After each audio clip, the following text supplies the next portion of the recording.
তো বন্ধুরা, আমার হাতে এখন আছে অন্নপূর্ণা যোজনার ফর্ম। আর এই ফর্মটা আপনি কিভাবে ফিল আপ করবেন, কী কী ডকুমেন্ট লাগবে সব কিছু দেখাবো এই ভিডিওর মধ্যে। তো সবাই বলছিল যে 12খানা পাতা আছে, 12টা পেজ আছে, কিন্তু না, দেখলাম যে 12টা নয় 13খানা পাতা আছে। অনেক কিছু আপনাকে লিখতে হবে, মানে এখানে আপনার পরিবারের এক একটা সদস্যরও এখানে ডিটেলস কিন্তু দিতে হবে, অনেক কিছু লিখতে হবে। তো এত বড় ফর্ম তো এর আগে আমি কখনো দেখিনি যে কোনো যোজনার জন্য এত বড় ফর্ম হয়। হয়তো আপনার ফ্যামিলির পুরো ডিটেলসটা কিন্তু চলে যাবে। তো সেই হিসাবে কিন্তু ফর্মটা বানানো হয়েছে। আর এটা আমি পড়ে দেখলাম, পরে যেটা মনে হলো যে অনেক মহিলারা বঞ্চিত হয়ে যাবে। অনেক মহিলারা, যেমন যারা সরকারি চাকরি করেন, যারা পেনশন পাচ্ছেন, যারা ইনকাম ট্যাক্স দিচ্ছেন, বা যাদের জমি জায়গা প্রচুর আছে, যাদের 2তলা 3তলা করে ঘর বাড়ি, মানে হয়তো দেখা যাচ্ছে যে যারা বড় লোক আর কি, যারা পয়সাওয়ালা অনেক বড় লোক, তারা কিন্তু এই যোজনাটা পাবে না। তাই তারা যদি ফিল আপ করে জমাও দেয়, তো আমার মনে হচ্ছে যে তারা পাবে না। এটা একমাত্র তারাই পাবে যারা দিন আনে দিন খায়, যাদের জমি জায়গা কম আছে, যাদের আর্থিক অবস্থা খুবই খারাপ, যারা গরিব মানুষ, তারাই যেন এই অন্নপূর্ণা যোজনার লাভটা নিতে পারে। তো সেই কারণেই হয়তো এত কিছু আপনাকে ফর্মের মধ্যে দিতে হচ্ছে ডিটেলসটা। তো যাই হোক, এই ফর্মটা আপনারা কীভাবে ফিল আপ করবেন সেটাই দেখাবো, কী কী ডকুমেন্ট লাগবে সেটাও দেখাবো। তো ভিডিওটা দেখতে থাকুন। তো বন্ধুরা, ফর্মে প্রথমেই যেটা লেখা আছে, অন্নপূর্ণা যোজনা পারিবারিক তথ্য সংগ্রহের ফর্ম। প্রতিটি বিভাগে টিক চেকবক্সের বিকল্প এবং নির্দেশাবলী রয়েছে। প্রতিটি চেকবক্স ও ক্ষেত্র পরিষ্কারভাবে চিহ্নিত করা হয়েছে। আবেদনকারী এবং যাচাইকারী কর্মকর্তাদের জন্য প্রয়োজনীয় নির্দেশাবলী প্রদান করা হয়েছে। প্রতিটি বিভাগ পূরণ করা বাধ্যতামূলক। মানে এখানে যা কিছু আপনি লিখবেন সব কিছু ডিটেলস এখানে আপনাকে ভালোভাবে লিখতে হবে, এবং তার যে নির্দেশনা সেটা কিন্তু সাইডে লেখা আছে। সেই নির্দেশনা অনুযায়ী এখানে ঠিকঠাক সব আপনাকে লিখতে হবে, ভালোভাবে আপনাকে ফর্মটা পূর্ণ করতে হবে, সেটাই কিন্তু এখানে নির্দেশ করা হয়েছে। তো এখানে 1 নম্বরে আছে পরিবারের প্রধানের নাম, মানে পরিবারের যে গার্জেন তার পুরো নামটা কিন্তু এখানে লিখতে হবে, আর আধার কার্ড অনুযায়ী কিন্তু লিখতে হবে। তো পরিবার বলতে এখানে কি বোঝাচ্ছে সেটাও কিন্তু লেখা আছে, সেটা আমি দেখিয়ে দিচ্ছি। এটা শেষের দিকে লেখা আছে ফর্মের। তো এখানে লেখা আছে, পরিবার বলতে এমন একদল ব্যক্তিকে বোঝায় যারা সাধারণতভাবে একসঙ্গে বসবাস করেন এবং একই রান্নাঘর থেকে খাবার গ্রহণ করেন। মানে আপনারা একই সঙ্গে আছেন, একসঙ্গেই আপনারা রান্নাবান্না করে খান, আলাদা হননি, সেটাকে পরিবার বলা হয়। হয়তো দেখা যাচ্ছে 2-3টে ভাই একসঙ্গে তারা বিয়ে করে আলাদা আলাদা হয়ে গেছে, তো তাদের পরিবার আলাদা আলাদাই হবে, কারণ যেহেতু তারা আলাদা আলাদা হয়ে গেছে। একসঙ্গে যারা আছে, মানে একসঙ্গে আছে এবং একই সঙ্গে রান্নাবান্না করে খায়, সেটাকেই কিন্তু পরিবার এখানে বোঝানো হচ্ছে। এখানে সেই হিসাবেই আপনার পরিবারের যে প্রধান, সেই প্রধানের নাম এখানে আপনাকে লিখতে হবে। তো যদি আপনার স্বামী হয়তো পরিবারের প্রধান আছে, তো স্বামীর পুরো নামটা এখানে লিখতে হবে তার আধার কার্ড অনুযায়ী। তারপর এখানে জন্ম তারিখ এখানে দিন মাস বছর তিনটি যেন থাকে আধার কার্ড অনুযায়ী। বাড়ির যে গার্জিয়ান তার জন্ম তারিখটা এখানে লিখতে হবে। তারপরে এখানে যেটা আছে পরিবারের প্রধানের লিঙ্গ, মানে পরিবারের প্রধান যে পুরুষ না মহিলা, চেক বক্সে টিক করতে হবে। তারপরে পরিবারের প্রধানের আধার নাম্বার, পরিবারের প্রধানের আধার কার্ডের নাম্বারটা এখানে দেখে দেখে আপনারা লিখে দেবেন। তারপরে এখানে আছে ডিজিটাল রেশন কার্ডের পারিবারিক আইডি যদি থাকে, যদি ডিজিটাল রেশন কার্ডের পারিবারিক আইডি যদি থাকে এখানে লিখবেন, আর যদি না থাকে লেখার দরকার নেই। তারপরে পরিবারের সদস্য সংখ্যা, পরিবারে কতজন সদস্য আছে শুধুমাত্র সংখ্যায় লিখতে হবে, যে 3 জন আছে, 4 জন আছে, 5 জন আছে, সেটা কিন্তু এখানে লিখতে হবে, সংখ্যাতে লিখে দেবেন। তারপরে ঠিকানাটা আপনাদেরকে ফুল অ্যাড্রেসটা এখানে দিতে হবে, স্থায়ী ঠিকানা। আপনার আধার কার্ডে যে লেখা আছে অ্যাড্রেসটা পেছনে, সেটা দেখে দেখে এখানে লিখে দেবেন, ফুল অ্যাড্রেসটা এখানে লিখে দেবেন, তাতে যেন সব থাকে সেই অ্যাড্রেসটার মধ্যে। তারপরে এখানে আছে যোগাযোগ নাম্বার, মানে আপনার যে এখানে প্রধান আছে, যে বাড়ির গার্জেন আছে, তারই নাম্বারটা কিন্তু এখানে দিতে হবে, আর তার নাম্বারটা কিন্তু আধার কার্ডের সাথে লিঙ্ক যেন থাকে, সেই নাম্বার এখানে বসাতে হবে বাড়ির গার্জেনের। তারপরে এখানে যেটা আছে নাম, জন্ম তারিখ, লিঙ্গ, পরিবারের প্রধানের সঙ্গে সম্পর্ক, আধার নাম্বার, পরিবারের সকল সদস্যর, মানে পরিবারে যতজন সদস্য আছে তাদের ডিটেলস কিন্তু এখানে দিতে হবে। তো এখানে পরিবারের যে প্রধান আছে, প্রধানের নাম এখানে আপনি লিখে দিলেন। তারপরে এখানে সদস্য নাম্বার 1 দেখা যাচ্ছে আপনার স্বামীর নাম আপনি এখানে লিখলেন, কারণ তিনি বাড়ির প্রধান। তো তারপরে যে সদস্য নাম্বার 1 আছে, সদস্য নাম্বার 1-এ আপনি আপনার নামটা লিখতে পারেন, জন্ম তারিখ এখানে লিখে দেবেন, লিঙ্গ মহিলা আপনি এখানে লিখে দেবেন, পরিবারের প্রধানের সঙ্গে আপনার সম্পর্ক, আপনার স্বামী হয় কি আপনার পিতা হয় সেটা এখানে লিখে দেবেন। তারপরে আধার কার্ডের নাম্বারটা আপনার এখানে লিখে দেবেন। এবার দেখা যাচ্ছে যে আপনি হয়তো এই অন্নপূর্ণা যোজনার জন্য আবেদনটা করছেন। তো সাইডে এখানে লেখা আছে অন্নপূর্ণা যোজনার জন্য আবেদন করা হচ্ছে। তো যে আবেদনটা করছে, যে সদস্য আবেদনটা করছে এই যোজনাটার জন্য, সে কিন্তু তার পাশে যে হ্যাঁ লেখাটা আছে, এই হ্যাঁ এই যে চেক বক্সে তাকে কিন্তু টিক করতে হবে, যেই সদস্যটা এই প্রকল্পটা নিতে চায়। তো সেই হিসাবে তো এখানে দুটো সদস্য আছে, তো এখানে আরও 3 জনের আছে, টোটাল 5টা করে সদস্য দেওয়া হয়েছে।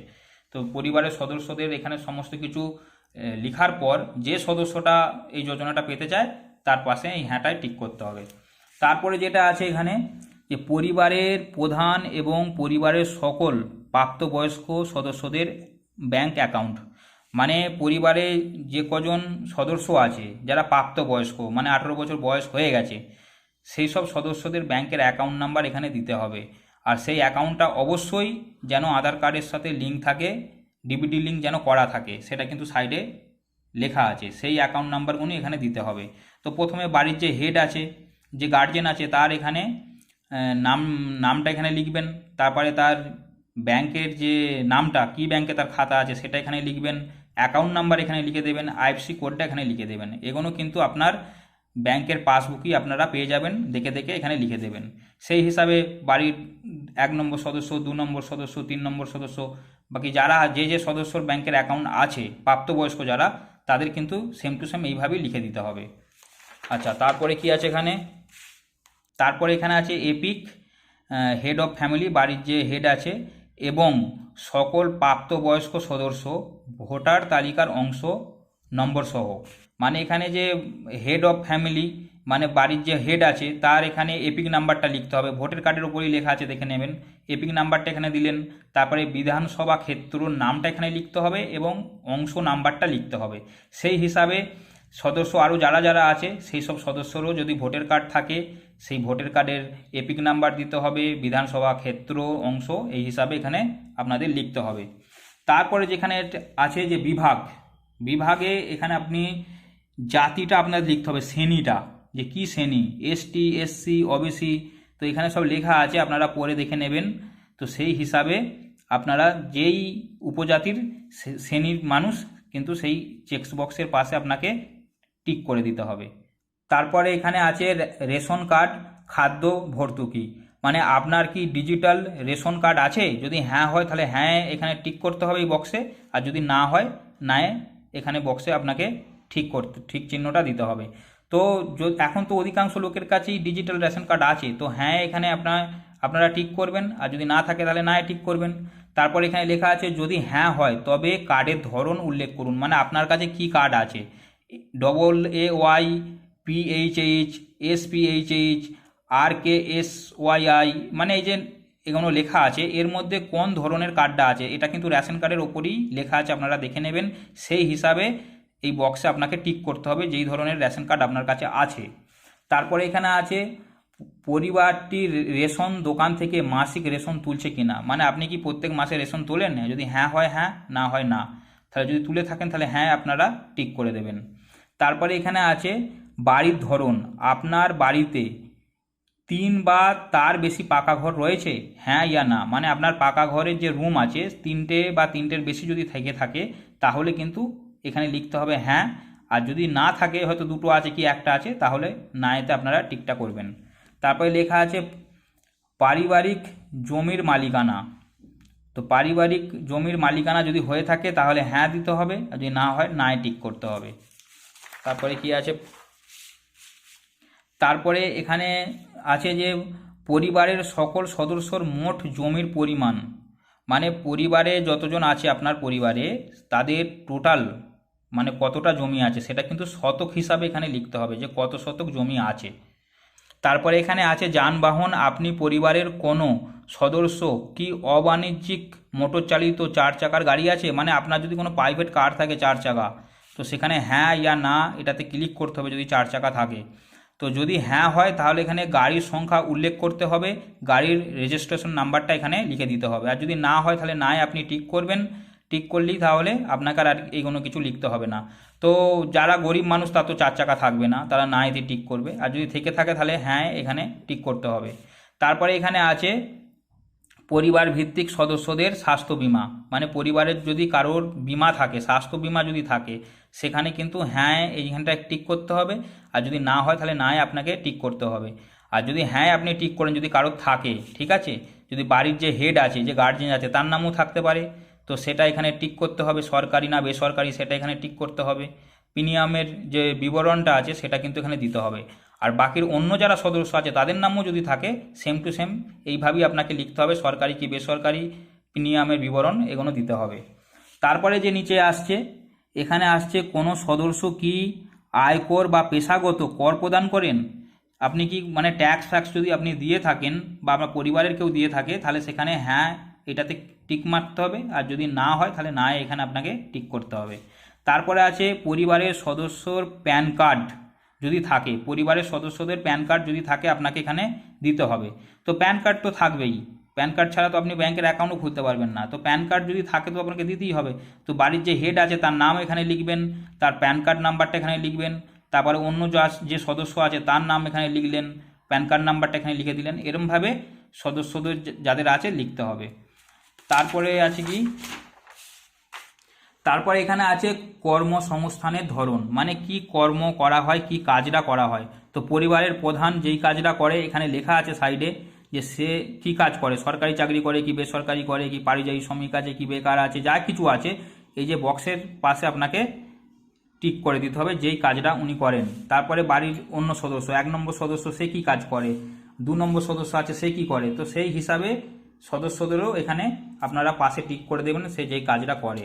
তারপরে এখানে আছে পরিবারের শিক্ষিত প্রাপ্তবয়স্ক সদস্যদের সংখ্যা এবং পরিবারের অশিক্ষিত প্রাপ্তবয়স্ক সদস্যদের সংখ্যা, মানে পরিবারের যারা শিক্ষিত আছে সেটাও লিখতে হবে, আর যারা শিক্ষিত নয় সেটাও লিখতে হবে। তো পরিবারের প্রধান সে যদি শিক্ষিত হয় তাহলে শিক্ষিতর পাশে আপনাকে টিক করতে হবে, আর যদি অশিক্ষিত হয় তাহলে এই বক্সে অশিক্ষিতর পাশে টিক করতে হবে। আর যদি শিক্ষিত হয় শিক্ষিতর পাশে টিক করে সর্বোচ্চ শিক্ষাগত যোগ্যতা, মানে কতদূর পড়াশোনা করেছে, 8 ক্লাস, 9 ক্লাস, 10 ক্লাস, 12 ক্লাস, সেটা কিন্তু এখানে সাইডে লিখে দিতে হবে।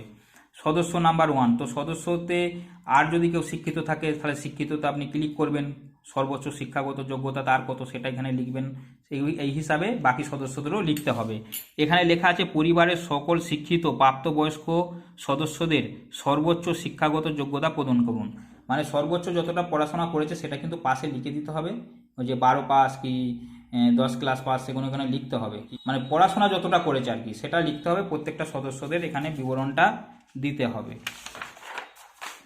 তারপরে এখানে যেটা আছে সেটা হচ্ছে কোনো সদস্য কি কোনো সাংবাদিক পদ, মন্ত্রী, সংসদ, বিধায়ক, পৌর স্থানীয় সংস্থা এবং পঞ্চায়েত সংস্থার প্রাক্তন বর্তমান ধারক, মানে আপনার পরিবারের সদস্যর মধ্যে কেউ কি এই ধরনের কোনো পদে আছে, যদি হয় তাহলে হ্যাঁ এখানে টিক করবেন, যদি না হয় না টিক করবেন।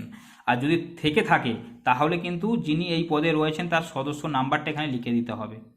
তারপরে এখানে আছে কোনো সদস্য কি সরকারি পেনশনভোগী, যদি কোনো সদস্য পেনশন পেয়ে থাকে তাহলে হ্যাঁ টিক করতে হবে, নালে না টিক করতে হবে। আর যদি সরকারি পেনশন পেয়ে থাকে তাহলে সেই নাম্বারটা এখানে লিখে দিতে হবে।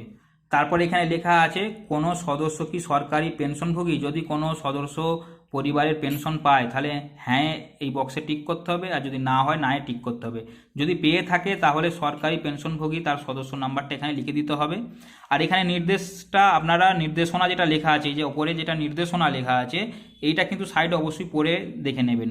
তো এখানে যেটা লেখা আছে যদি হ্যাঁ হয় তাহলে পেনশন স্লিপ সংযুক্ত করুন, মানে পেনশনের একটা স্লিপ আপনাকে কিন্তু জেরক্স করে এই ফর্মের সাথে কিন্তু দিতে হবে।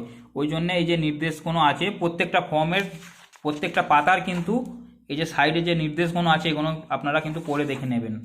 তারপরে এখানে আছে কোনো সদস্য জিটি, এসসি বা এসটির অধীনে নিবন্ধিত আছে, যদি হ্যাঁ হয় হ্যাঁ, না হলে না।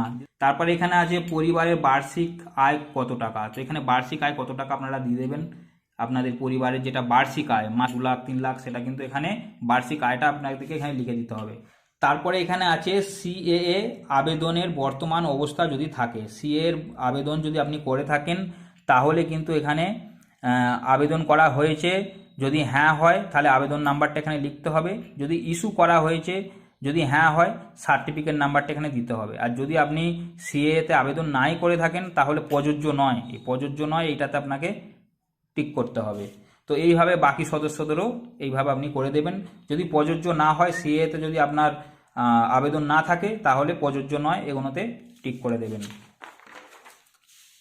তারপরে যেটা আছে এখানে অন্যান্য কিষাণ ক্রেডিট কার্ড, কিষাণ ক্রেডিট কার্ড, শিল্প ক্রেডিট কার্ড, মৎস্যজীবী ক্রেডিট কার্ড, শিক্ষার্থী ক্রেডিট কার্ড ইত্যাদি যদি এগুলো থাকে, তাহলে কিন্তু তার নাম্বার, আইডি সংখ্যা এগুলো কিন্তু দিতে হবে। যে তারিখে ইস্যু করা হয়েছে সেই তারিখটাও এখানে দিতে হবে। যদি থাকে তাহলে এগুলো আপনাদের অবশ্যই দিতে হবে। তারপরে এখানে আছে যদি এসআইআর 2026-এর নাম বাদ পড়ে থাকে, তো যদি আপনার এসআইআর 2026-এর নাম বাদ না পড়ে থাকে তাহলে প্রযোজ্য নয়, এটাতে কিন্তু টিক করতে হবে। পরিবারের যে প্রধান আছে তার কি 2026-এ নাম বাদ পড়েছিল, যদি পড়ে না থাকে তাহলে প্রযোজ্য নয়, এটা টিক করে দিতে হবে। আর যদি বাদ পড়ে থাকে তাহলে এখানে লিখতে হবে হ্যাঁ, যদি হ্যাঁ হয় তবে মামলার বিবরণ দিন। মানে যদি হ্যাঁ হয়, যদি বাদ পড়ে থাকে তাহলে মামলার বিবরণটা এখানে দিতে হবে, আর যদি না বাদ পড়ে থাকে তাহলে প্রযোজ্য নয়, এটা ঠিক করবেন। এইভাবে বাকি সদস্যদেরও, বাকি অন্য যারা সদস্য আছে তাদেরও কি 2026-এ নাম বাদ পড়ে গিয়েছিল এসআইআর থেকে, যদি না হয় তাহলে প্রযোজ্য নয়, এটা ঠিক করে দিতে হবে। তারপরে এখানে আছে বিদ্যালয়ে অধ্যয়নরত পরিবারের সকল শিশুর বিবরণ। তো আপনার পরিবারের যে শিশু আছে তাদেরও বিবরণ এখানে দিতে হবে। শিশুর নাম এখানে লিখতে হবে, কি শ্রেণীতে পড়ে শ্রেণীর নাম, বিদ্যালয়ের নাম, ধরন এখানে লিখতে হবে যে সে সরকারি কি বেসরকারি স্কুলে যায়, সেটাও কিন্তু এখানে পাশে টিক করে দিতে হবে। তারপরে এখানে বলা হয়েছে শিশুদের টিকাকরণের বর্তমান অবস্থা। যদি কোনো শিশু থাকে বাড়িতে তাহলে তার টিকাকরণের বর্তমান অবস্থাটা কি আছে, তো এখানে দেওয়া আছে হ্যাঁ টিকাকরণ শুরু হয়েছে, সম্পূর্ণ হয়েছে, বা টিকাকরণ করা হয়নি। তো দুটোর মধ্যে যেই অপশানটা হবে সেই বক্সে আপনাকে টিক করতে হবে। তারপরে এখানে যেটা আছে সেটা হচ্ছে আপনি কি কোনো সরকারি প্রকল্পের সুবিধা ডিবিডির মাধ্যমে পাচ্ছেন, কোনো সরকারি প্রকল্পের সুবিধা পাচ্ছেন। তো পরিবারের প্রধান যদি সে পেয়ে থাকে তাহলে হ্যাঁ টিক করবে, আর যদি না থাকে তাহলে নাই টিক করবে। যদি হ্যাঁ হয় তাহলে হ্যাঁ টিক করতে হবে। প্রকল্পর নাম, তো পরের পাতায় আছে প্রকল্পর নামটা কিন্তু এখানে লিখতে হবে যে সে কি প্রকল্প পায়, তো সেইটা এখানে লিখে দিতে হবে। কটা প্রকল্প পাচ্ছে সেই প্রকল্পগুলো এখানে লিখতে হবে, সেই নামগুলো। আর যদি অন্য কোনো সদস্য থাকে বাড়ির, অন্য কোনো সদস্য যা আছে, হয়তো দেখা যাচ্ছে আপনি আবেদন করছেন, আপনি হয়তো পেতেন আগে লক্ষ্মী ভাণ্ডার পেতেন, কি পিএম কিষাণের পয়সা পেতেন, কি যাই কিছু পেতেন, সেটা কিন্তু এখানে আপনি হচ্ছে সেই প্রকল্পের নামটা এখানে লিখতে হবে আপনাকে। তো এইভাবে যে যতজন সদস্য আছে তারা যদি কিছু প্রকল্প পেয়ে থাকে সেই প্রকল্পর নামটা এখানে লিখতে হবে। আর যদি না হয়ে থাকে, যদি কোনো প্রকল্প না পেয়ে থাকে তাহলে না এখানে টিক করতে হবে। আর এখানে লেখা আছে আপনি কি এই ধরনের প্রকল্প থেকে নিজেকে প্রত্যাহার করতে চান, তো এটাতে ভুলেও আপনারা টিক করবেন না। তার মানে আপনি যদি কোনো প্রকল্প পেয়ে থাকেন আর প্রকল্পের নাম লিখে যদি এটা টিক করে দেন, তার মানে এখানে বলছেন আপনি যে আপনি এটা থেকে প্রত্যাখ্যান করছেন, মানে এটা আর আপনারা চাই না। তো সেটা এখানে এটা টিক করার কোনো দরকার নেই। পরের পাতায় তো তারপর এখানে লেখা আছে সত্য এবং প্রযোজ্য ক্ষেত্রে আমি সকল সহায়ক নথি প্রদান করেছি এবং উপরে উল্লেখিত কোনো মানদণ্ড বাদ দিইনি।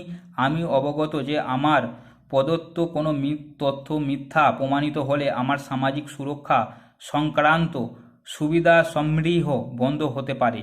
তো তাই আপনারা এই ফর্মে যা কিছু দেবেন সব কিছু সত্যি এখানে লিখবেন, কিছু মিথ্যা এখানে লেখার চেষ্টা করবেন না, কারণ এটা পরে কিন্তু ভেরিফাই হবে। যদি কিছু মিথ্যা লিখে থাকেন তাহলে তো আপনার ক্যান্সেল হবে বা আপনার প্রতি অন্য কোনো স্টেপ নেওয়া যেতে পারে। স্বাক্ষর, তো এখানে আপনাকে একটা সই করে দিতে হবে। আর এখানে কিছু করার দরকার নেই, এই অংশটা যারা সরকারি অধিকারী যারা জমা নেবে তারাই কিন্তু এখানটা করবে। তো এইভাবে ফর্ম আপনাদের ফিল আপ করতে হবে। তো দেখতেই পাচ্ছেন যে কত কিছু এখানে তথ্য দিতে হচ্ছে। তো এইভাবে ফর্মটা আপনাদের ফিল আপ করতে হবে। আর যা কিছু তথ্য আপনি দিলেন সেগুলো কিন্তু জেরক্স করে রেখে দেবেন। আধার কার্ড আছে, ভোটার কার্ড আছে, বা যে জমির যে টোটাল কতটা জমি আছে আপনাদের, কত শতক, তার পর্চাটা হয়তো আপনি রেখে দিলেন। তো ব্যাংকের অ্যাকাউন্ট যে নাম্বার দিচ্ছেন সেই অ্যাকাউন্টের সেই পাসবুকের প্রথম পেজটা জেরক্স করে নিলেন। তো পরিবারের সকলের কিন্তু যা যা বিবরণ আপনি দিলেন সেগুলো কিন্তু জেরক্স করে এই ফর্মের সঙ্গে দিতে হবে, সেগুলো সব জেরক্স করে আপনাকে রাখতে হবে। তো বন্ধুরা দেখতেই পেলেন যে কত কিছু বিবরণ এর মধ্যে দিতে হচ্ছে, কত কিছু লিখতে হচ্ছে। তো আপনারা হয়তো ভাবছেন যে এত কিছু লিখবো কী করে বা কীভাবে ফর্মটা ফিল আপ হবে আমাদের। তো চিন্তা করার কোনো বিষয় নেই, অফলাইন অনলাইনে দুটোতেই হবে। আর যেইভাবে SIR ফর্ম বাড়িতে বাড়িতে দিয়ে গিয়েছিল, তো আমার মনে হচ্ছে যে এই ফর্মও বাড়িতে বাড়িতে দিয়ে যাবে। আর জায়গায় জায়গায় হয়তো ক্যাম্পও বসাতে পারে আপনাদের সুবিধা করার জন্য, কারণ সরকার বলেছে যে আপনাদের হেল্প করা হবে, আপনাদের সাহায্য করা হবে এই ফর্ম ফিল আপের জন্য। তো আপনাকে বেশি চিন্তা করার কোনো বিষয় নেই, আর বেশি ছুটা দৌড়া বা বেশি ভাগ দৌড় করার কোনো বিষয় নেই। 3 মাস সময় আছে। তো জায়গায় জায়গায় যখন ক্যাম্প বসবে, যা বাড়িতে বাড়িতে যদি এই ফর্ম দিয়ে যায়, তারাই আপনাদের হেল্প করে নেবে, বা কোথায় জমা হবে না হবে তারাই সব বলে দেবে। তা বেশি কিছু চিন্তা না করে আপনারা ফর্ম যখন নেবেন, সব কিছু তথ্য সঠিকভাবে আপনারা জমা দিন। তো হতে পারে হয়তো যারা BLO আছে তারা হয়তো আপনাদের সাহায্য করতে পারে, বা এই ফর্ম নিয়ে আপনাদের ফিল আপ করে দিতে পারে, বাড়িতে বাড়িতে দিতে পারে, বা জায়গায় জায়গায় ক্যাম্প বসতে পারে, যে ক্যাম্পের মাধ্যমেও হতে পারে, বা অঞ্চলেতেও হতে পারে। তো যাই হোক, কিছুদিন পর আপনারা সব জানতে পেরে যাবেন। তো বেশি চিন্তা করার কোনো বিষয় নেই। তো ভিডিওটা কেমন লাগলো কমেন্টে অবশ্যই জানাবেন। দেখা হবে আবার পরের ভিডিওতে।